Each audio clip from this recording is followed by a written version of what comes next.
அனைவருக்கும் வணக்கம். இந்த வீடியோவில் நம்ம என்ன பார்க்க போகிறோம் அப்படின்னா, வரப்போகிற குரூப் 2A ப்ரிலிமினரி எக்ஸாமுக்கான தமிழ் கிளாஸ் தான் பார்க்க போகிறோம். தமிழ் கிளாஸில் உரைநடை, அதாவது சிலபஸ் வைஸாக உரைநடையில் முதல் டாப்பிக்காக இருக்கக்கூடிய பாரதியார் பற்றி இந்த கிளாஸ் ஃபுல்லாக பார்க்க போகிறோம். இந்த பாரதியார் கண்டென்ட் எங்கேருந்து எடுத்துருக்கேன் அப்படின்னா 6th to 12th வரைக்கும் நம்மளுக்கு நியூ புக் இருக்கு இல்லையா, நியூ புக்கில் பாரதியார் எங்கெல்லாம் இருக்காரோ அங்கெல்லாம் கண்டென்ட் எடுத்து நான் முக்கியமான கண்டென்ட் எடுத்து நான் கொடுத்துருக்கேன். நீங்கள் ஸ்கூல் புக் வைஸ் படிச்சுக்கிட்டு இருப்பீங்க, இருந்தாலும் இந்த சிலபஸ் வைஸும் ஒரு டைம் பார்த்துக்கோங்க. வரப்போகிற எக்ஸாமில் ரொம்பவே உதவியாக இருக்கும். சரியா? சரி, நம்ம கிளாஸ்க்குள்ள போயிடலாம். ஃபஸ்ட்டு பாரதியார் பொறுத்த வரைக்கும் 20ஆம் நூற்றாண்டோட இணையற்ற கவிஞர் அப்படின்னு சொல்லி சொல்கிறாங்க. ஸோ 20ஆம் நூற்றாண்டு இணையற்ற கவிஞர் யார் அப்படின்னா பாரதியார். ஓகே, என்னோட இயற்பெயர் என்ன அப்படின்னா சுப்பிரமணியன் அப்படிங்கிறது. ஆக்சுவலாக அவரோட பேர் சுப்பிரமணியன் தான். பின்னால் தான் என்ன பண்ணியிருப்பாங்க அப்படின்னா பட்டம் கொடுத்துருப்பாங்க. சரி, யார் கொடுத்தாங்க அப்படின்னா எட்டயபுரம் மன்னர் பட்டம் கொடுத்தாங்க. எதுக்காக கொடுத்தாரு அப்படின்னா, இவர் சின்ன வயசுலேயே சிறப்பாக கவி பாடும் திறன் இருக்குது. அதனால் இவருக்கு பாரதி அப்படிங்கிற ஒரு பட்டத்தை எட்டயபுரம் மன்னர் கொடுத்தாரு.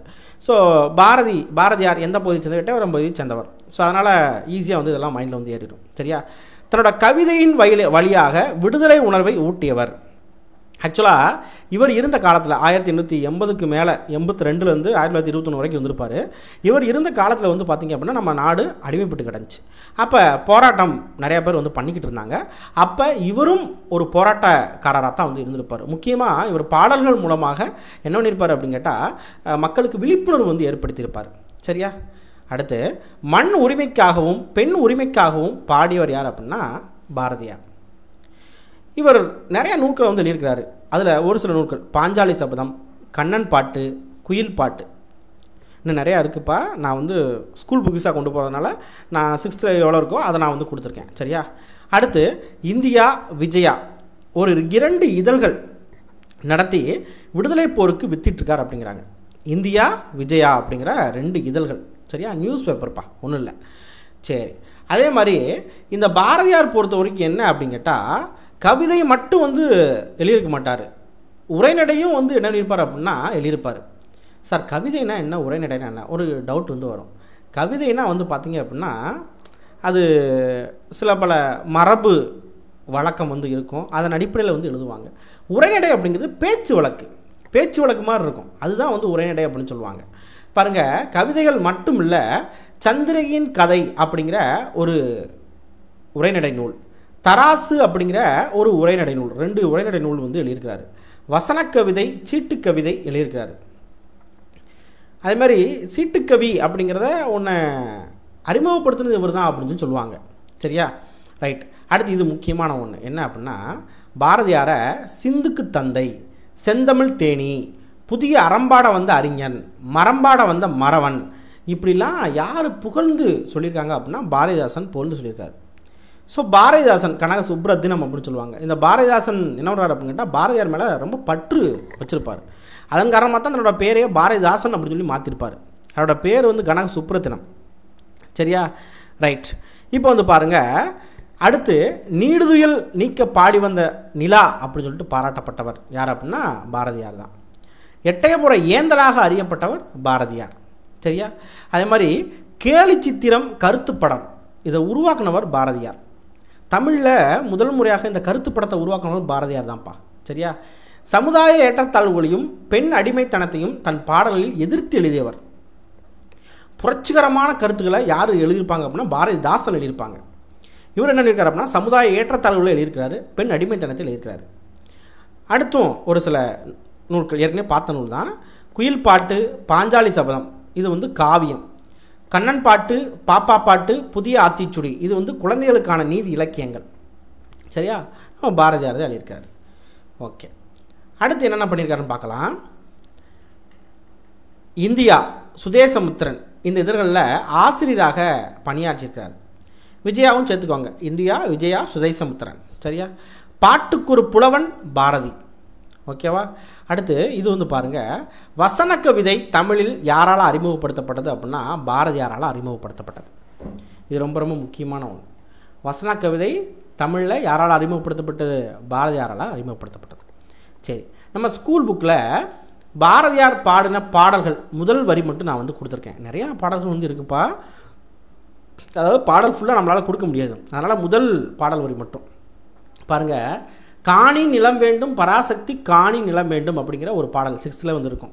சரியா, இந்த பாடல். அடுத்து வாழ்க நிரந்தரம் வாழ்க நிரந்தரம் வாழ்க தமிழ் மொழியே அப்படிங்கிற ஒரு பாடல், இதுவும் நம்மளுக்கு ஸ்கூல் புக்கில் இருக்குது. அடுத்து காற்றே வா மகரந்த துளை சுமந்து கொண்டு மனதை மயிலுறுத்துகின்ற இனிய வாசனுடன் வா அப்படின்னு சொல்லிட்டு ஒரு பாடல் வந்து இருக்கும். அடுத்து திக்குகள் எட்டும் சிதறி தக்க தீம் தரியிட தீம் தரியிட தீம் தரியிட அப்படிங்கிற ஒரு பாடல் சும்மா லாஸ்ட்டாக வந்து கொடுத்துருப்பாங்க. இது வந்து முழு பாடலாக வந்திருக்காது, ஆனால் மேலே உள்ள மற்ற 3 பாடலுமே முழு பாடலாக வந்து இருக்கும். சரியா, ஒரு டைம் வந்து வாசித்து விட்டுக்கோங்க. ஓகே, இதுதான் இவர் எழுதின பாடலாக நம்ம பாடப்புத்தகத்தில் கொடுத்த பாடல்கள். ஓகேவா, அடுத்து வந்து பாருங்கள். அடுத்து 11th போயிடும். இதழாளர் பாரதி அப்படிங்கிற தலைப்பில் பாரதியார் பற்றி கொடுத்துருப்பாங்க. பாருங்கள், எட்டயபுரம் சமஸ்தானத்தின் பணி கட்டுப்பாட்டிலிருந்து வெளியேறிய பாரதியார் மதுரை சேதுபதி உயர்நிலைப் பள்ளியில் தமிழ் ஆசிரியராக பணியில் சேர்ந்தார். ஆக்சுவலாக வந்து பாருங்கள், இதழாளர் பாரதி அப்படிங்கிற இதில் குட்டியாக வந்து கொடுத்துருப்பாங்க, அதை ஃபுல்லாக வந்து கொடுத்துட்டேன். பாருங்கள், எட்டயபுரத்தில் சமஸ்தானத்தில் வேலை பார்த்தார்.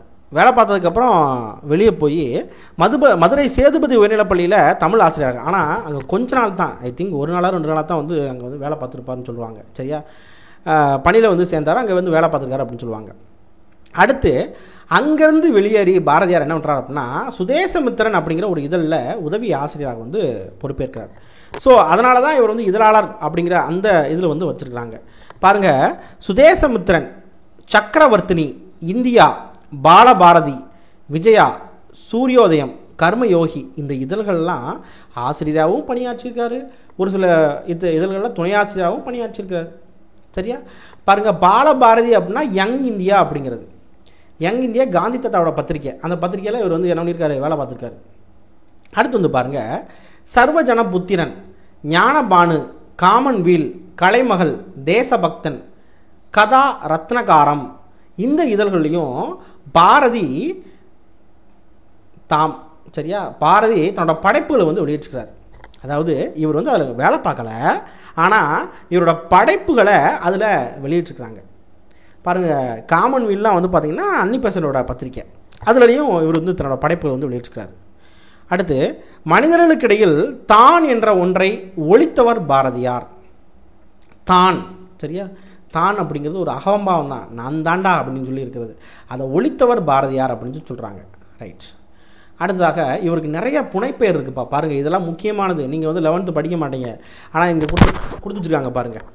இலசை சுப்பிரமணியன் இவரோட பேர். அடுத்து சாவித்ரி, சிசு பாரதி, வேதாந்தி, நித்திய தீரர், உத்தம தேசாபிமானி, ஷெல்லிதாசன், இதெல்லாம் வந்து ப்ரீவியஸ் கொஸ்டின். சரியா, ஷெல்லிதாசன், காளிதாசன், சக்திதாசன், ரிஷிகுமாரன், காசி, சரஸ்வதி, பிஞ்சு, காளிதாசன், கிருஷ்ணன். சரியா, ஸோ பிஞ்சு காளிதாசன், கிருஷ்ணன், இந்த மாதிரி நிறைய புனைப்பெயர்களில் பத்திரிகைகளில் எழுதியிருக்காங்க. டேரெக்டாக பேரை போட்டோம் அப்படின்னா கண்டுபிடிச்சிருவாங்க, ஆங்கிலேயர் கண்டுபிடிச்சிருப்பாங்க அப்படின்னு சொல்லிட்டு புனைப்பெயர்கள் எழுதியிருக்காங்க. அதில் முக்கியமான பேர் என்ன அப்படின்னா ஷெல்லிதாசன் அப்படிங்கிறது. சரியா, ஷெல்லிதாசன். அடுத்து முதன்முதலாக கருத்து படங்களை அறிமுகப்படுத்தியவர் பாரதி, இது நம்ம ஏற்கனவே வந்து பார்த்துட்டோம். சரியா, அடுத்து வந்து பாருங்கள், லண்டன் பஞ்ச், ஹிந்தி பஞ்ச், இந்த மாதிரி கருத்து படங்களை கொண்ட இதழ்களை, அதாவது இது வந்து வேற ஒரு கருத்து படம், லண்டன் பஞ்ச், ஹிந்தி பஞ்ச் அப்படிங்கிறது வேற ஒரு கருத்து படம், அதாவது கார்ட்டூன்ஸ்பா. சரியா, இந்த கார்ட்டூன்ஸை பார்த்த பாரதி என்ன பண்ணுறாரு அப்படின்னா தமிழில் சித்ராவளி அப்படிங்கிற ஒரு பெயரில் நியூஸ் பேப்பர் வந்து கொண்டு வரணும், முக்கியமாக கருத்து படங்களை மட்டுமே கொண்ட இதழ் நடத்தணும் அப்படின்னு சொல்லிட்டு விரும்புகிறாரு. நடத்த முடியாது.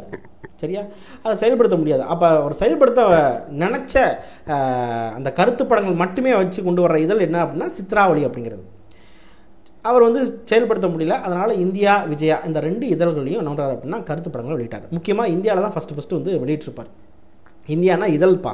சரியா, பாரதிட்ட துணை ஆசிரியராக பணியாற்றியவர்கள் யார் அப்படின்னா சுப்பையா, ஹரிஹர நாகசாமி, ராமசாமி, பரளிசு நெல்லையப்பர், இவர் முக்கியம். சரியா, அடுத்து கனகலிங்கம், இதெல்லாம் இவங்கெல்லாம் பாரதியார்ட்ட துணை ஆசிரியர்களாக பணியாற்றியவங்க.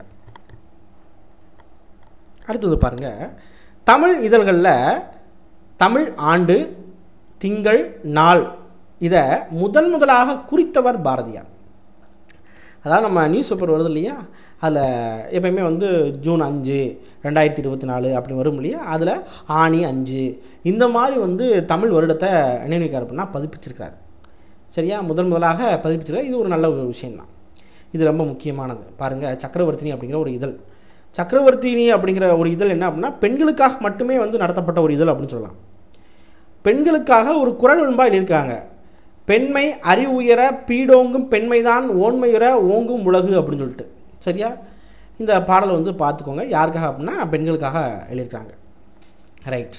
அடுத்து வந்து பாருங்கள், இந்தியா அப்படிங்கிற இந்த இதில் வந்து பாரதியார் சிவப்பு வண்ணத்தாளில் வெளியிட்டார்.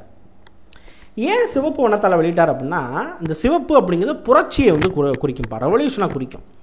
அதனால் இவர் வந்து என்ன பண்ணுறாரு அப்படின்னா அந்த இந்தியா அப்படிங்கிற இதில் சிவப்பு வண்ணத்தில் வந்து வெளியிடுறாரு. சரியா, அடுத்து பாருங்கள், பாரதியாரோட மனைவி பேர் என்ன அப்படின்னா செல்லம்மா. பாரதியாரோட மனைவி பெயர் செல்லம்மா. ஆனால் அவர் வந்து பாசமாக எப்படி கூப்பிட்றாரு அப்படின்னா கண்ணம்மா அப்படின்னு சொல்லி கூப்பிடுவார், வள்ளி அப்படின்னு சொல்லி கூப்பிட்றாரு. ஆனால் நம்மளுக்கு கண்ணம்மா அப்படிங்கிறது தெரியும், அவர் கண்ணம்மா அப்படின்னு சொல்லி கூப்பிடுவார் அப்படின்னு சொல்லிட்டு. ஸோ கண்ணம்மா அப்படிங்கிறது பாரதியார் தன்னோட மனைவியை அதாவது தன்னோட மனைவி செல்லம்மா வந்து கண்ணம்மா அப்படின்னு சொல்லி கூப்பிடுவார். சரியா, குழப்பக்கூடாது. சரி, ரைட்டு. அடுத்ததாக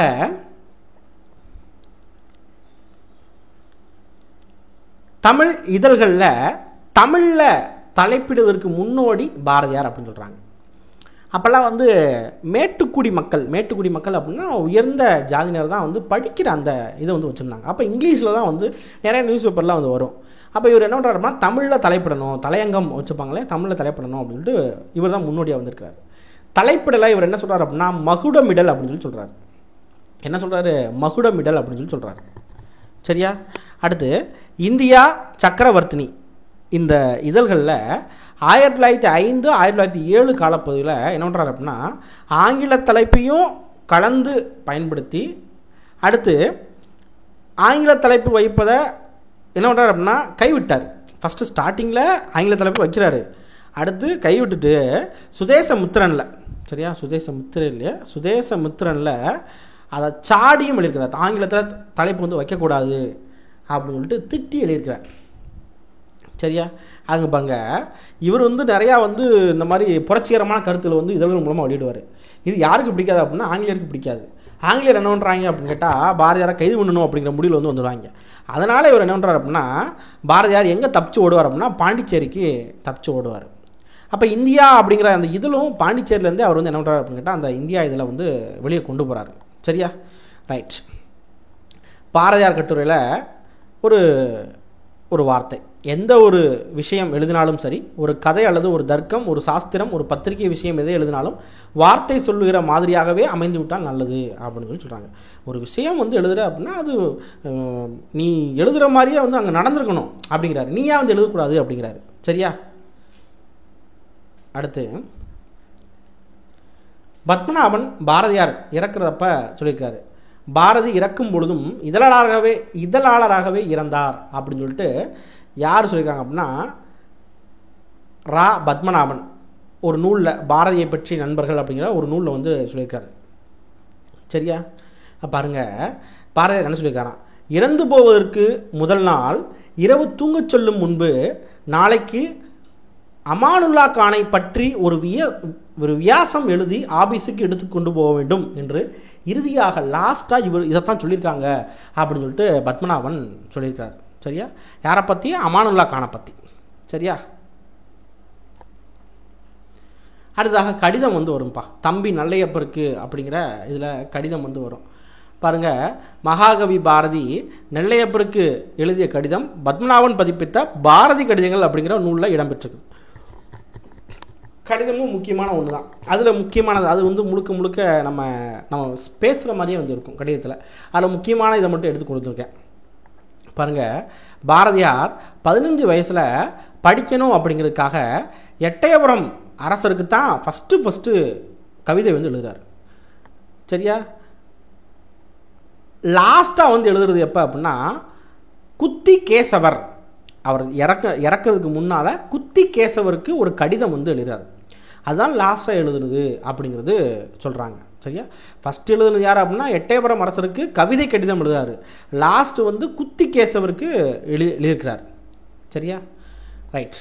பாரதியாரை விட 7 ஆண்டுகள் இளையவர் யார் அப்படின்னா பரளிசு நெல்லையப்பர்.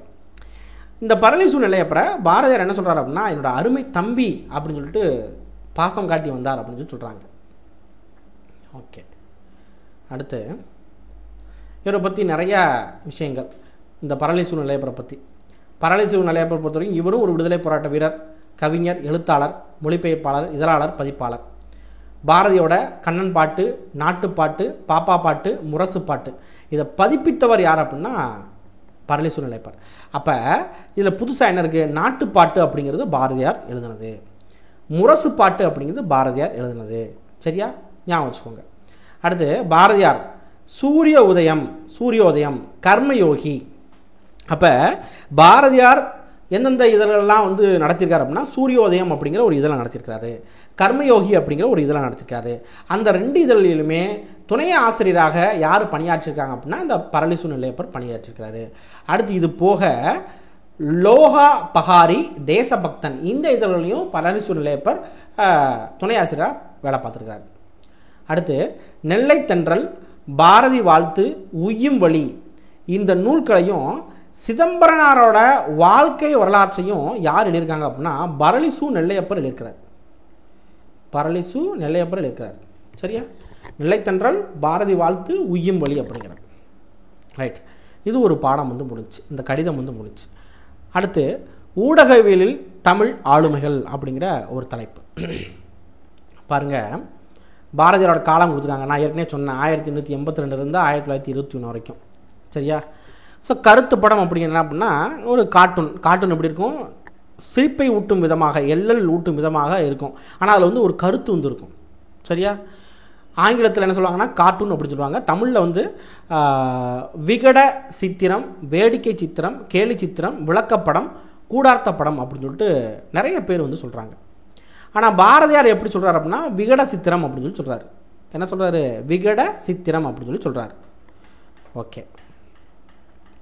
இந்தியாவில் கருத்து படம், இந்தியாவில் ஃபஸ்ட்டு எதில் கருத்து படம் வெளிவந்துச்சு அப்படின்னா டெல்லியில் 1850 தில்லி ஸ்கெட்ச் புக் அப்படிங்கிற ஒரு புக்கில் தான் வந்து முதல்ல இந்த கார்ட்டூன் வந்து வெளியிட்டிருக்குது. தமிழில் தான் இந்தியா, சரியா? தமிழில் இந்தியா அப்படிங்கிற இதில் வந்து வெளியானுச்சு. ஆனால் இந்தியாவில் ஃபஸ்ட்டு எப்போ அப்படின்னு கேட்டால் 1850 தில்லி ஸ்கெட்ச் புக் அப்படிங்கிறது. சரியா? அடுத்து வங்காளத்தில் அமிர்த பஜார் பத்திரிகை, இந்த பத்திரிக்கை அடுத்து டெல்லியிலிருந்து வெளியான இந்தியன் பஞ்ச், அவத் பஞ்ச் இந்த இதழும் தொடக்ககால கருத்து படங்களுக்காக அறியப்படுது அப்படிங்கிறாங்க. இந்த இதழிலிருந்தும் அந்த கருத்து படங்கள் வெளியிட்டிருக்காங்க அப்படிங்கிறாங்க. சரி, இது நம்மளுக்கு தெரிஞ்சதான். தமிழில் முதலில் கருத்து படத்தை வெளியிட்டது யார் அப்படின்னா இந்தியா தான். பாரதி நடத்திய இந்தியா அப்படிங்கிற இதழ் எந்த ஆண்டு அப்படின்னா 1907. இது நல்லா ஞாபகம் வச்சுக்கோங்க. 1907 தான் ஃபஸ்ட்டு அந்த கார்ட்டூன் அப்படிங்கிறது வந்துச்சு. சரியா? பாருங்க, பாரதியார் என்ன பண்ணுறாரு அப்படின்னா புதிய அபிவிருத்தி அப்படிங்கிற ஒரு கட்டுரையில் எப்போ அப்படின்னா 1909 13/3/1909 இவர் ஒரு விஷயம் சொல்லியிருக்காரு. தமிழ்நாட்டு வர்த்தமான பத்திரிகைகளிலே நமது பத்திரிகை ஒன்றுதான் விகட சித்திரங்கள் பதிப்பித்து வருகின்ற விஷயம் நேரில் தெரிந்திருக்கும் அப்படின்னு சொல்லியிருக்காரு. ஆமாம், மெஜாரிட்டி வந்து அப்போ வந்து பத்திரிகையே வந்து கிடையாது. சரியா? அடுத்து வந்து பாருங்க,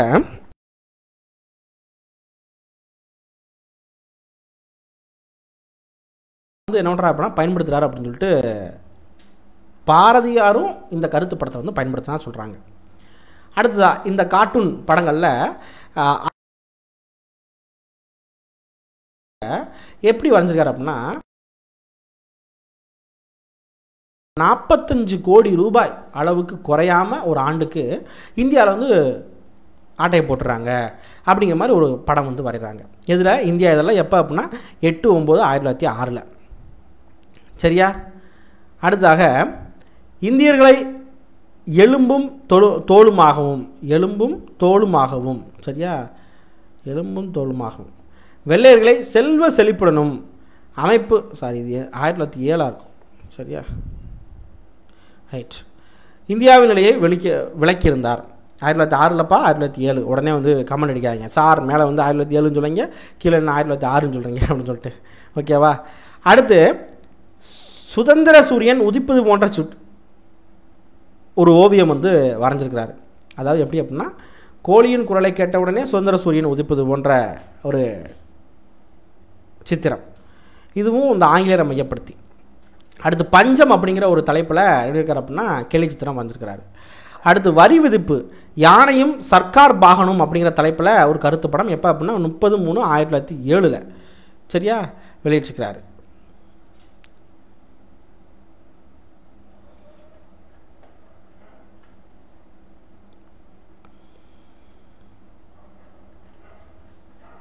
அடுத்தாக மிதவாதிகளை என்ன சொல்லியிருக்காரு அப்படின்னா, சுதேசி ஒளிக்கு அஞ்சும் ஆந்தைகள் அப்படின்னு சொல்லி சொல்கிறார் மிதவாதிகளை. அதாவது இவர் வந்து எந்த டீமில் இருப்பார் அப்படின்னா தீவிரவாதி டீமில் வந்து இருப்பார்ப்பா. எந்த டீமு? தீவிரவாதி டீமில் வந்து இருப்பார். சரியா? ஸோ மிதவாதிகள் என்ன சொல்கிறாரு? சுதேசி ஒளிக்கு அஞ்சும் ஆந்தைகள் அப்படின்னு சொல்கிறாரு. அதே மாதிரி இந்த மிதவாதிகள் என்ன சொல்கிறார் அப்படின்னா நிதான கட்சியினர் பழைய கட்சியினர் அப்படின்னு சொல்லிட்டு சொல்கிறாரு. நிதான கட்சியினர் பழைய கட்சியினர். அதே மாதிரி கொட்டினால் தேல், கொட்டாவிட்டால் பிள்ளை பூச்சி அப்படின்னு சொல்லிட்டு அமெரிக்கா ஜப்பான் நாடுகளோட அரசியல் சூழ்ச்சிகளை இவர் வந்து எழுதுகிறார். பாருங்க, இந்த பாரதியாரோட கருத்து படங்களில் மெஜாரிட்டி தமிழகத்தை பற்றின படங்கள் வந்து ரொம்ப கம்மியாக இருக்கும். என்ன காரணம் அப்படின்னா, அவர் வந்து முழுக்க இந்தியாவை பற்றியே யோசித்தார். அவரோட பாரதியாரோட கனவு தேசியம் அப்படின்னு சொல்லி சொல்கிறாங்க. தேசியம்னா இந்தியா முழுக்க யோசித்தார். அடுத்து சுதேசி கப்பல் பற்றி ஒரு 4 படங்களை வந்து வரைஞ்சிருக்கிறாரு. இதில் 3 படங்கள் சுதேசி கப்பலுக்கு உதவுவது நமது கடமை அப்படிங்கிறத வலியுறுத்திருக்காரு. சரியா? அதே மாதிரி ஒரு இதில் பாரத மாதா மக்கள்கிட்ட வந்து என்ன அப்படின்னா இதுக்கு உதவுங்க, எதுக்கு சுதேசி கப்பலுக்கு உதவுங்க அப்படிங்கிற மாதிரி வரைஞ்சிருக்கிறாரு. சரியா? அடுத்து வந்து பாருங்கள், இந்த பாரதியாரோட கருத்து படங்களை பற்றி பாரதிதாசன் எழுதுகிறார். அவர் என்ன சொல்கிறார் அப்படின்னா, அந்த சித்திரம்தான் முதலில் என்னை அவர்தம் பரிவாரங்களில் பக்கமாக இழுத்தது, அந்த சித்திரம்தான் என்னை இன்னாரென்று எனக்கு கூறிற்று அப்படின்னு சொல்லிட்டு இவர் வந்து சொல்கிறார். யாரை பற்றி? பாரதியாரோட கருத்து படங்களை பற்றி பாரதிதாசன் சொல்கிறார். அவர் அந்த அளவுக்கு வந்து சித்திரப்படங்கள் வந்து வரைஞ்சிருக்கிறார் அப்படின்னு சொல்கிறார். சரியா? ஸோ இதெல்லாம் வந்து பார்த்தீங்க அப்படின்னா பாரதியார் பற்றின விஷயங்கள் எதில் அப்படின்னா 11th முக்கியமாக 6th 11th வரைக்கும் இருக்கிற விஷயங்கள் நான் வந்து சொல்லியிருக்கேன். சரியா? ஸோ இதில் ஒரு சில இந்த சின்ன அதாவது பாரதியாரை பற்றின பாடங்களாக இருக்கிறது எல்லாமே வந்து சொல்லிட்டேன். ஒரு சில வரிகள் மட்டும் என்ன அப்படின்னா இதில் வந்து ஆட் பண்ணாமல் இருப்போம். சரியா? அந்த தமிழை பற்றி இவர் சொன்ன அந்த வரிகள் அதை நம்ம வந்து அடுத்து இதில் நம்ம வந்து ஆட் பண்ணிடுவோம். சரியா? ஸோ பாரதியாரை பற்றி நீங்கள் 11th 12th படிக்கிறதுக்கு பாரு இந்த ஒரே ஒரு வீடியோ வந்து பார்த்தா போதும். ஓகேவா? நன்றி.